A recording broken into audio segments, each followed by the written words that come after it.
Hey, beautiful morning it is, and how are you doing today? One of my best reflective moments is when I'm driving. And it allows me to think through a number of things and a few thoughts that rising up in my mind. And one of such is today, if you don't mind me bringing you into my inner sanctum of my thoughts, is Hebrews chapter 5, where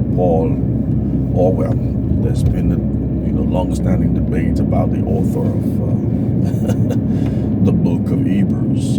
Suffice to say that the author of Hebrews raised a concern and said that in Hebrews chapter 5, that by this time you ought to be teachers, but you have need that someone teach you again the first principles of the doctrines of Christ.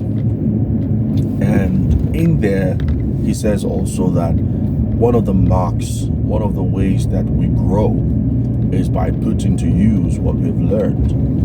Now, you know that naturally, growth in the natural is a function of the balance ratio of eating and exercising, or putting to work what you've eaten. And it's not different even in spiritual growth, right?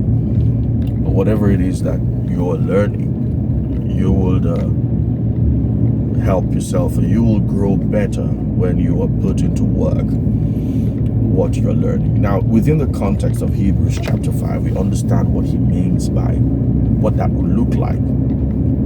It will mean that maturity is marked by competence and commitment to caring for others. In other words, we now have to see that what shows that you are growing and maturing in the faith is that you're responsible for the spiritual care and nurture of others. And it doesn't have to be those ones who are assigned to you by the ministry or local assembly that you're a part of.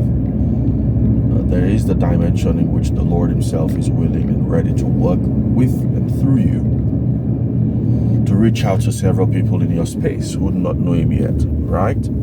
So it's critical for us to note at this moment that a hallmark of maturity in the faith is not just how much you can consume, but how much you're put into work, especially by caring for others and looking out for those who do not know Jesus yet, and leading them to Christ and leading them in that journey of discipleship, which then initiates the process of replicative discipleship. In other words, as they are being disciples, they are also encouraged and empowered to disciple others. All right, I hope this makes some sense to you today, and have a wonderful day.